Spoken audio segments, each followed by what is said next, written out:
Stella's world came crashing down in a single moment of clarity. She had always trusted her husband James implicitly. Their relationship had been built on what she thought was a solid foundation of love and mutual respect. But the text messages she stumbled upon one evening told a different story. They were intimate, flirtatious, and unmistakably from another woman. A flood of emotions washed over Stella: shock, disbelief, anger, and a deep, piercing sadness.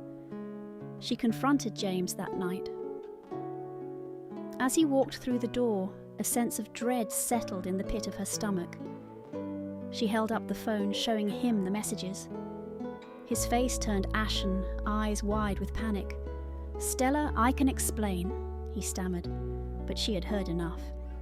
The excuses, the half-truths, the lies, it all came pouring out. His infidelity wasn't a one-time mistake, but a series of betrayals spanning months. The man she loved, the man she thought she knew inside and out, had been living a double life. The pain and betrayal were overwhelming, consuming her thoughts day and night. She felt as though her heart had been ripped from her chest. Everything she believed in, everything she had built her life around, had been a lie. That night she didn't sleep. She lay awake, staring at the ceiling, replaying every moment of their marriage, searching for signs she might have missed. Had she been blind, naive, or simply too trusting? The questions swirled in her mind, each one cutting deeper than the last. The days that followed were a blur of numbness and pain. Stella found herself moving through her home like a ghost, each room a painful reminder of what she had lost.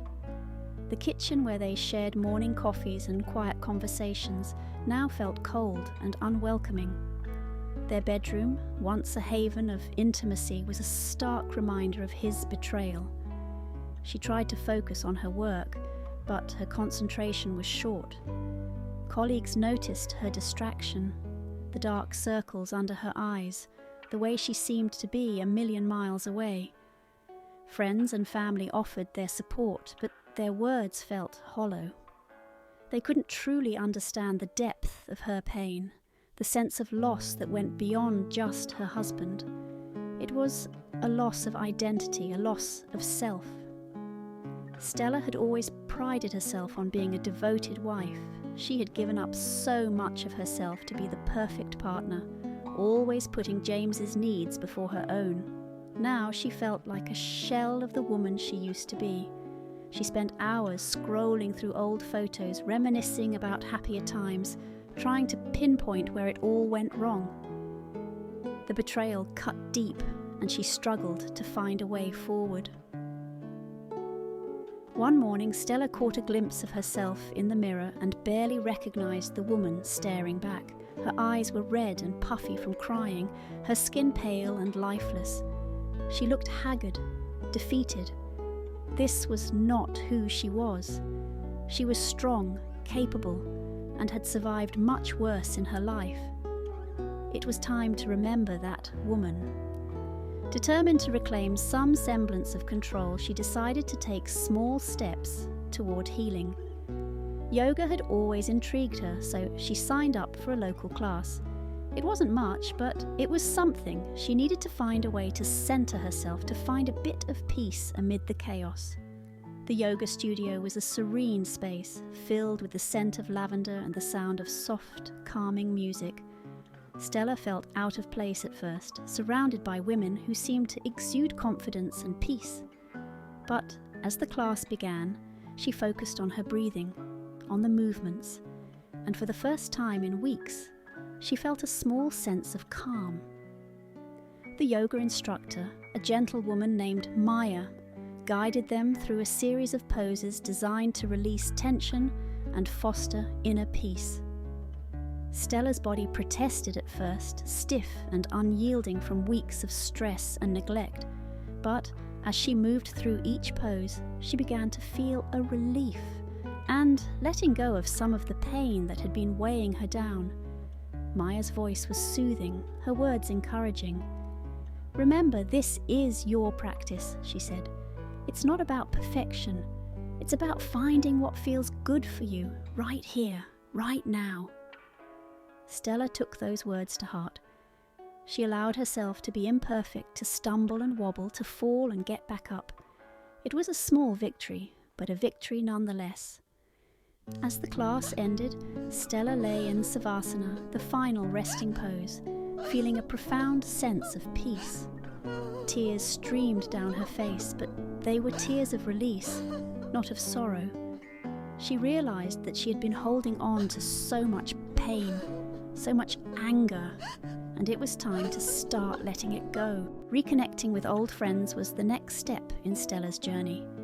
She reached out to Mary, her college roommate who she hadn't spoken to in years. Their reunion was a balm to her wounded soul. Mary had her own stories of heartbreak and resilience, and their shared experiences brought them closer than ever. Mary had always been a free spirit, someone who lived life on her own terms. She had travelled the world, experienced different cultures, and followed her passions without hesitation. Stella admired her for that. They spent hours talking, reminiscing about the past and catching up on all the lost years. Mary's laughter was infectious, her energy invigorating. She reminded Stella of who she was before her marriage, of the strong, independent woman she used to be. They made plans to meet regularly to support each other through their respective journeys of healing and self-discovery. Stella had always loved to paint, but had abandoned her brushes and canvases in favour of marital duties. One day, she dusted off her old easel and started to paint. At first, it was frustrating. Her skills were rusty and her confidence low.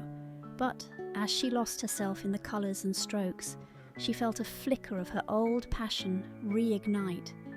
Painting became her therapy. Each canvas was a step towards healing, each brushstroke a reclaiming of her soul. She poured her emotions onto the canvas: anger, pain, sadness, and hope. It was a way to express what she couldn't put into words, a way to release the turmoil inside her. She began to experiment with different styles and techniques, pushing herself out of her comfort zone. She painted abstract pieces that reflected her inner chaos, landscapes that symbolized her journey, and portraits that captured her evolving self. Each piece was a testament to her resilience, her strength, and her determination to find herself again. One sunny afternoon, as Stella was working in her makeshift studio, a knock on the door interrupted her. It was Emeka, a neighbour she had seen in passing but never spoken to. He introduced himself as an artist and had noticed her painting from his window.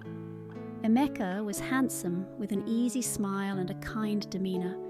They talked about art, life, and their shared experiences of heartbreak. There was an immediate connection, a spark that Stella hadn't felt in years. He was open and genuine, sharing his own story of betrayal and loss. Emeka had been through a similar experience, discovering his partner's infidelity after years of what he thought was a happy relationship. He understood Stella's pain, her anger, and her need to find herself again. Their conversations were a source of comfort and inspiration, a reminder that she was not alone on her journey. Conversations with Emeka became a regular part of Stella's routine. He saw in her what she couldn't see herself, a strong, beautiful, and talented woman who had been hiding behind a mask of perfection. His encouragement and admiration helped her see herself in a new light. They began to spend more time together, exploring their shared passion for art. Emeka introduced Stella to new techniques, new ways of seeing the world through the lens of creativity. He pushed her to experiment, to take risks, to embrace her unique style. Their connection deepened with each passing day. Emeka was patient, understanding, and supportive.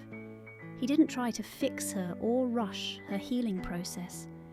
He simply offered his presence, his friendship, and his unwavering belief in her potential.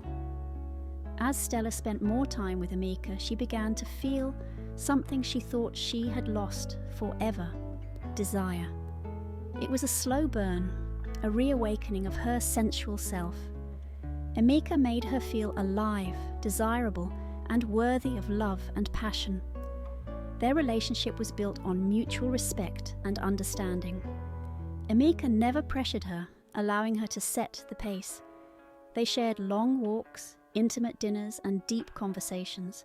Each moment together was a step toward healing, a reminder that she was still capable of love and joy.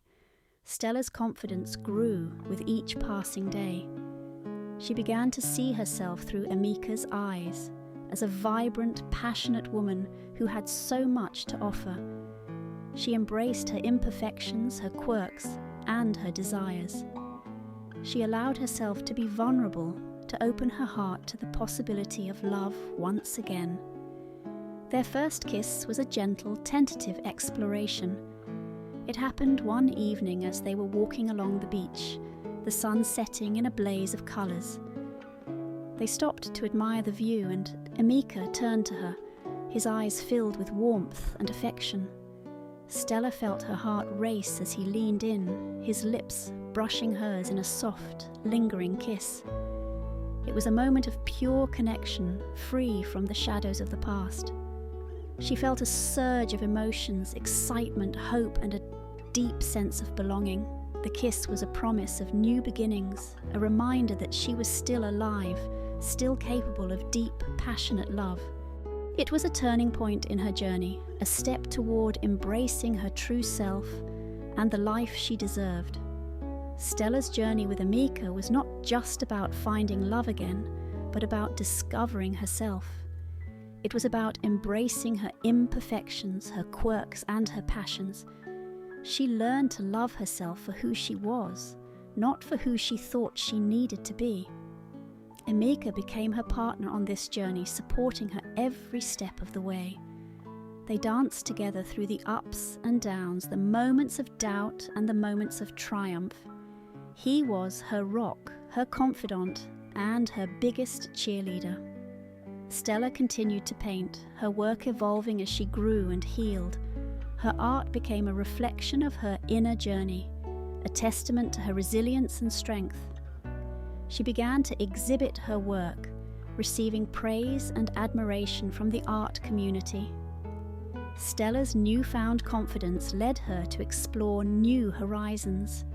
She began exhibiting her paintings in local galleries, receiving praise and admiration from the art community.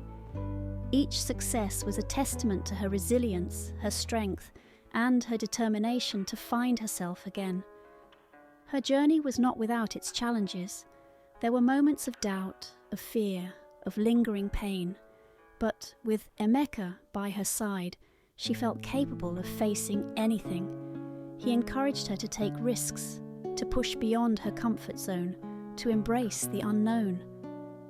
As she stood before a room full of admirers at her first solo exhibition, Stella felt a profound sense of pride. She had come so far from the depths of heartbreak to the heights of self-discovery.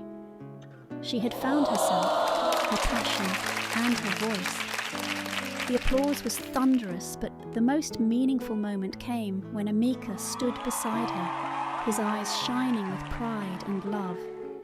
He had been her rock, her guide, her partner in this journey of healing and growth. Together they had created something beautiful, something lasting. Stella's journey was far from over. There were still challenges to face, dreams to pursue, and love to nurture. But she knew that with Emeka by her side, and with the strength she had found within herself, anything was possible. Stella's art exhibit was a turning point, but it was also a reminder of the road still ahead. As the applause died down and the gallery emptied, she found herself reflecting on the journey that had brought her here. Emeka stood by her side, his presence a comforting reminder of the support she now had. Yet, despite her successes, she knew that embracing vulnerability was an ongoing process. That night, as they walked home, Emeka sensed her introspection. "Penny for your thoughts?" he asked, his tone gentle. Stella smiled, grateful for his patience. "I was just thinking about how far I've come," she admitted, "and how much further I have to go."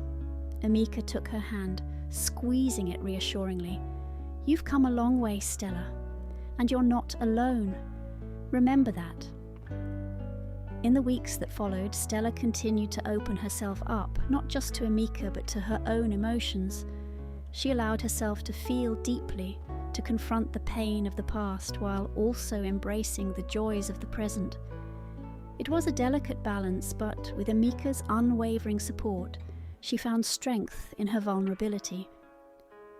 One day, while sorting through old boxes, Stella came across a photo album from her wedding. The images were a painful reminder of the life she had once envisioned. As she flipped through the pages, memories of her marriage flooded back, both good and bad. She realized that to truly move forward, she needed to confront these memories head-on and establish her stand with the events from her past. She decided to meet with her ex, James. Dear viewer, now it's your turn to share. Is Stella making a U-turn? Have you ever experienced heartbreak and found your way back to happiness? Let us know in the comments below, and don't forget to hit subscribe button for more on the emotional journey of Stella. Remember, we're all in this together. Thanks for watching, and until next time, stay strong, stay inspired.